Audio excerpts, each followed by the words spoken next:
remember the slide, there are 5 things that can cause your respiratory failure. But what you want to know is whether it is a lung or a pump problem. So what is causing it? So is it due to impaired mechanics of ventilation, or is it due to disease of the lung tissue, the lung parenchyma? So it can either be a ventilatory, is the better word. So a ventilatory or lung problem, which is due to disease, or it's a pump problem, which is where you get impaired mechanics of ventilation. So that's where your failure comes from, okay?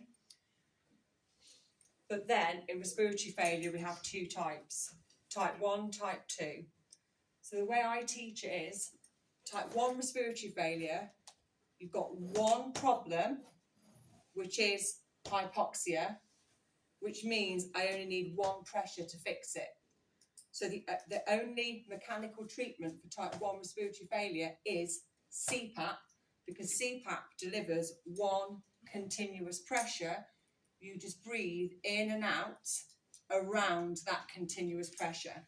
But the average pressure in your alveoli or your airways will always be a mean of the pressure that you set on CPAP, okay?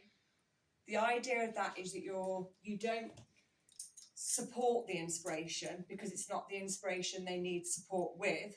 The primary focus there is to get the alveoli splinted open through that pneumatic splinting physiology, so that there's when you spread the alveoli, you offer a greater surface area for gas exchange to take place. And that is basically the physiological principle behind it. And again, we only say that somebody is in type 1 respiratory failure and therefore against NICE and BTS guidelines qualifies for CPAP when they breach that threshold of 8 kPa. Above that, we will try other things. Yeah. So when someone says, what are you choosing? It's a case of, if you see the ABG, there's one problem, so everything else is normal. So they're not acidotic, they haven't got unbalanced CO2, or the CO2 has not breached the threshold for them to have clinically type 2, it will be a type 1 respiratory problem, okay? And you can only use CPAP. How else can we treat type 1 respiratory failure? If it's an oxygenation problem. Oxygen therapy. Oxygen therapy. Positioning, ventilate them, potentially. The idea is though, we want to prevent that from happening. Really effective with patients that have got lung fractured ribs, particularly flail segments, because it's one continuous pressure. You put them on, it splints the alveoli open, you haven't got them going from an inspiration to an expiratory pressure, just fixes the chest wall and aids that oxygenation. Okay, so really effective in rib fractures. Type 2 respiratory failure is where your patient has 2 problems. They've got the hypoxia, which we know is the priority problem, and it's where cell death occurs and has the greatest risk of life. But they've also got hypercapnia. So, again, against evidence-based and against the guidance, you cannot be classified as having type 2 respiratory failure until O2 is 8 or less, or hypercapnia, depending on what you read, is above 6.5, 6.7. So if it's 6.1, yes, it is above 6, which is the normal, but until it is above 6.5, they would not be considered for NIV. Okay, so they are the parameters. Now, because I've got 2 problems, CPAP is never going to be enough. I've got 2 problems, I need 2 pressures to fix it. Yeah. BiPAP gives me, i.e. 2, gives me an inspiratory positive airway pressure and an expiratory positive airway pressure. Yeah. So when a patient breathes in, the machine senses it and goes, have a breath. And it gives them a breath under pressure of 12 or higher. And the idea of that is doing what we were saying, particularly a COPD patient can't do. They've got a mechanical ventilation issue. They can't generate that drive to breathe or generate a great enough pressure difference to force the air in that is needed to get down to the alveoli and clear that CO2 out. So what your IPAP does is force air in and clear the CO2 out of the alveoli and put fresh air or oxygen there, okay? The patient then breathes out and the pressure goes down to the EPAP you set. It never goes down to zero. The idea being that by having that bottom pressure, we splint the airways open through the pneumatic splint, increase the surface area of your alveoli, so a greater amount of gas exchange can take place. So that is what improves your oxygenation. Your IPAP is what flushes out and allows you to breathe out the CO2. If you don't clear the CO2 with the IPAP out of the airways, it just stays there. Okay? So when I have patients on NIV and their CO2 isn't improving, the IPAP goes up, goes up, goes up, goes up, goes up. Okay? And the limit on BTS guidelines is that ideally the most effective IPAP is 20. If I've got a 5-foot dot, I'm not going to put an IPAP of 20 in, I will cause her a significant pain. Okay? And you need to be really careful with your oxygen, because if they are oxygen sensitive, you could put the CO2 up. But if there's an oxygenation problem, it's the EPAP you need to change. So the biggest thing for you guys is if you get a case and that case on the analysis of the ABG shows they are in type 2 respiratory failure, we cannot treat it with anything but NIV. You do ABGs with a patient, they will just fatigue. Ultimately, the reason they are in type 2 respiratory failure is because they haven't got the respiratory drive, the respiratory effort to generate the minute ventilation to clear the CO2 out of their alveoli, so you need to help them. So if you've got a case, and your case is RC, Yes. so I would be looking at my cases and going, those are Emma's parameters, not just mine, nice. But if they're the parameters, I'd be going, right, can I see if they indicatively have type 2 respiratory failure? If they do, the treatment is quite easy. It's NIV, every time.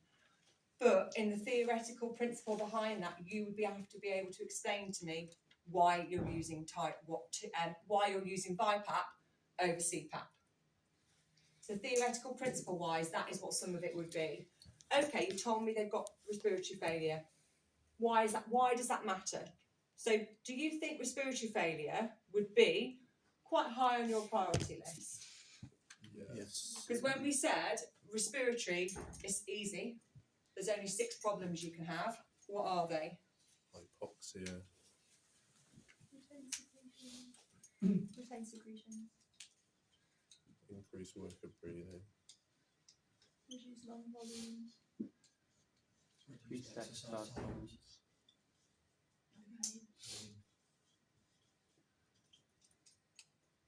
Amazing, you're all fab, okay? Which is always the most important if it's there, Hypoxia.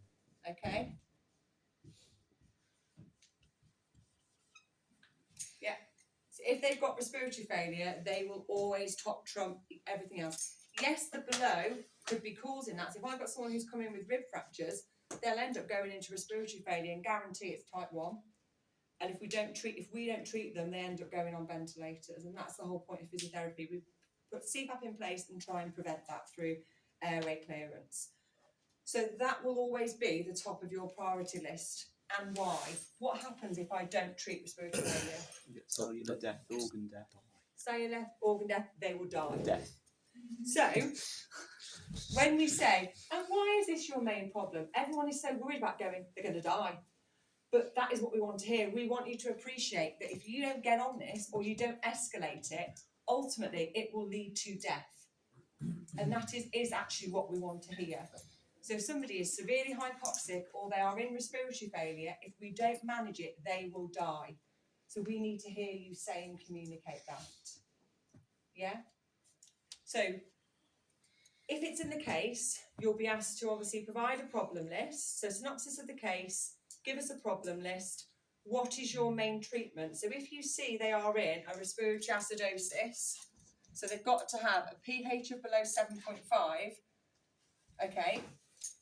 And to be in a respiratory acidosis, you've obviously got to have your PO2 below 10 point, Emma, bleh. Your CO2 has got to be above 6.0, hasn't it? And your pH has got to be low, but you're not in type 2 respiratory failure until it is above that much, and you've got hypoxia with it. Then it'd be a case of, okay, what is your main problem? The hypoxia and the respiratory failure. Okay, what type of respiratory failure? And some of the theoretical questions you might have are, what is respiratory failure? So can you define respiratory failure? And it is about the fact that it is either due to, well, tell me what respiratory failure is. The fact it's due to either a ventilatory or a pump related issue that is leading to impaired ventilation, gases exchange, etc. Then you would tell me there are two types and tell me the parameters that dictate those two types. Then we would go into, okay, how are you going to manage it? BiPAP. Yeah. Are we in the exam to get the machine up and go, can you increase the iPad, please? No. Okay. Does that make sense? Yes. I'm actually thinking, Emma, like newly qualified physios don't mess with the parameters, do they? Until much. No, further until down much. the But line. I would very much say you can. You know this, and when you know it, you can still go and say, "Is that IPAP enough?" You know, if you look at the ABG and go, "Oh, their CO2 is still high," you can still make the recommendation. So I used to come in on call, see the ABG and go, there's respiratory failure. I'd phone the outreach nurse, I'd phone the med reg on call and go, I'm in A&E, I'm really concerned about this patient, I think they need this. That is my job done. I would go and I might see the patient, try and stabilise them, see if I can get them to clear anything, but I can't do anything else. Also, I remember working on intensive care. Have I bored you with this story before? No. I can still remember the bed that my patient was in. I can still remember her name to this day, probably because I include her in every teaching I do and I bore everybody with it. But I remember coming in, the consultant had already done his round and they said, this patient, we're going to call the family, we're withdrawing treatment. She's come in with type 2 respiratory failure overnight and the NIV isn't making a difference. And they've got her on 60% oxygen. And I was like, that's a lot, but the SATs were 95. And they'd only got her on what we call starting pressures of 12 and 4. Nobody had shifted it. And I was like, but the BTS guidelines say the optimum pressure is 20. Why have we not increased it since she's been in? She was a very petite lady, beautiful, very petite lady. I get it, but she can at least take 16. I know I'm Mercedes, but you know, she can. And I said also, if she's a CO2 retainer, we're giving her 60% oxygen. What's the target range? Oh, 94 to 98. I said, look, just humour me. If you're going to withdraw on this patient anyway, how about we go for SATs of 88 to 92, get the oxygen down, get the IPAP up to what she can tolerate. Try 16 for me. Can we just see what happens? The nurse went, I agree, but the consultant didn't want to know anything about it. The patient woke up within 4 hours, walked out of hospital 7 days later. So as a physio, your knowledge is power. I'm not saying I saved a life because there's a lot of people that are involved in it, but I can still share that knowledge and say, actually, I think we need to tweak these things. Yeah, so you can make a huge difference by knowing this.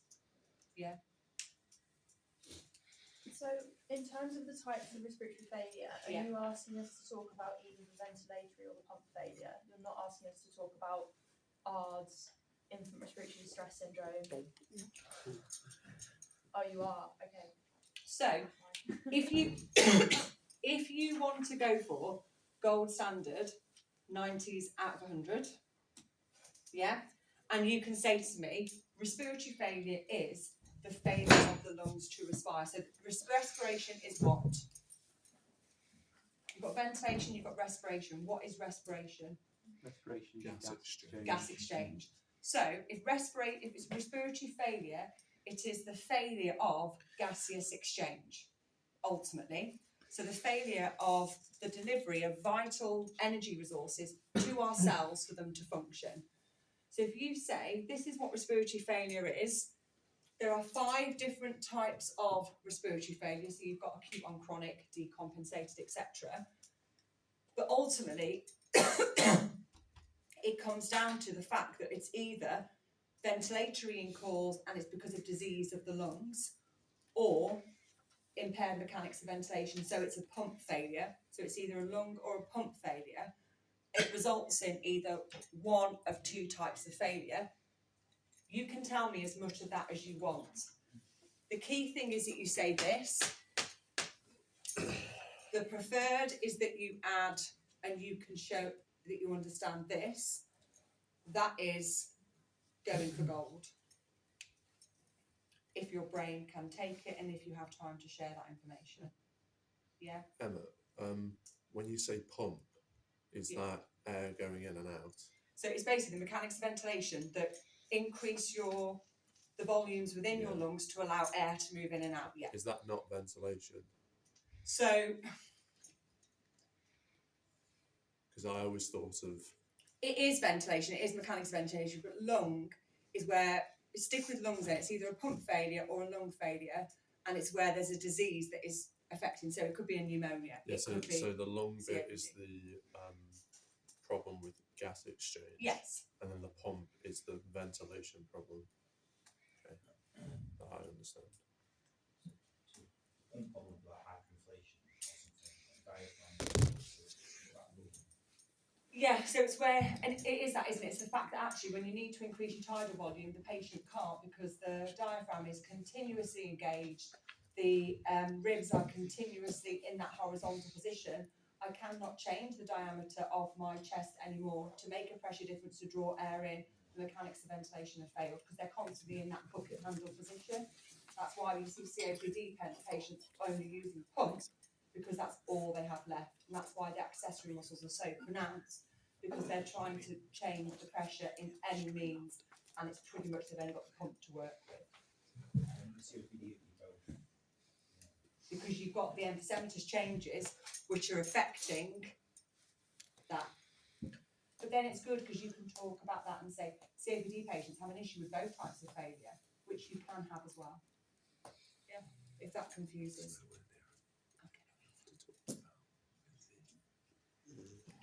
So within respiratory for this module, you guys have covered so sorry, 5 things. Respiratory failure, oxygen prescriptions, I have got some oxygen there if anyone's worried about that. Cardiac and pulmonary rehabilitation, so it's because I did a slide, I've not had a chance to finish. Cardiac and pulmonary rehabilitation, end of life, and obviously paediatrics. So is there anything else you guys wanted to go over today? Because I feel like I've steamrolled it and only talked about respiratory failure. Keep your cardiac rehab. Can I do cardiac rehab? Talk about it a little bit. So, if you think about cardiac rehab and what you might be asked to do in an exam, yeah. So the kind of thing is, do you know the kind of patients that end up with cardiac rehab? So if you look at the case you've got, if it is somebody with cardiac rehab, there's going to be a coronary disease, isn't there? So ischemic heart disease or coronary heart disease. So what type of coronary artery disease have they got? What is the severity of it? So the fact that you've got different types of angina, stable and unstable. The fact that you can have ischemic changes. So again, if somebody has had a STEMI or an NSTEMI, that kind of thing, can you talk about the difference in that pathophysiology and why it is if somebody has, sorry, I keep picking up the wrong pen. So the way I used to say to my students was, if you take hearts, apologies for my art A level completely gone to waste. So if you have the coronary arteries, if I've had a STEMI, I've knocked out a major artery and the blood supply to a large section of my heart has gone, and that is why they need immediate intervention. angioplasty, stents, the works.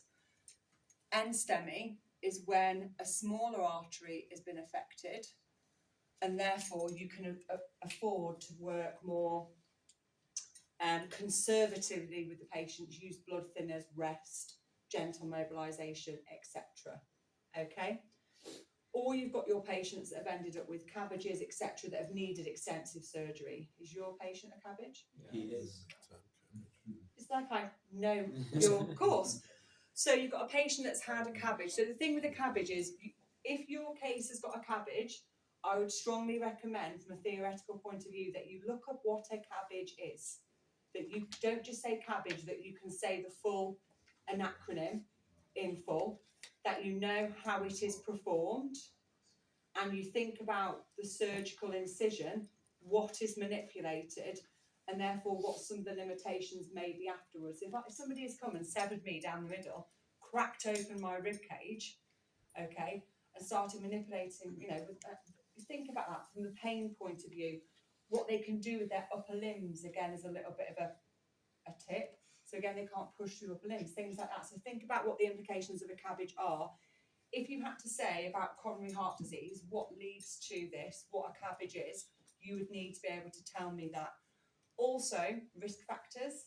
I would recommend we look for risk factors the patient has that would maybe lead them or put them to be a higher susceptibility of a cabbage. So then, post-surgery or ischemic heart disease, one of our jobs is obviously to help rehabilitate that beautiful heart so that person can keep functioning going forward, isn't it? Okay. So cardiac rehabilitation is the gold standard. All the patients are put towards it. You would talk about the kind of program it is, what is involved in it. So it's an MDT approach, that it isn't just exercise, it is about nutrition, lifestyle changes, psychology as well. When my friend had her heart attack, she suddenly just didn't want to leave the house because she didn't, if I'm in the middle of nowhere and this happens to me, I'm not found. So there's huge psychological implications for these patients as well. But as a physiotherapist, it's a case of, okay, do you know about risk stratification? So how do we stratify the risk to that patient, whether they're appropriate or not for rehab? And again, how we determine the safe zone for them to work in.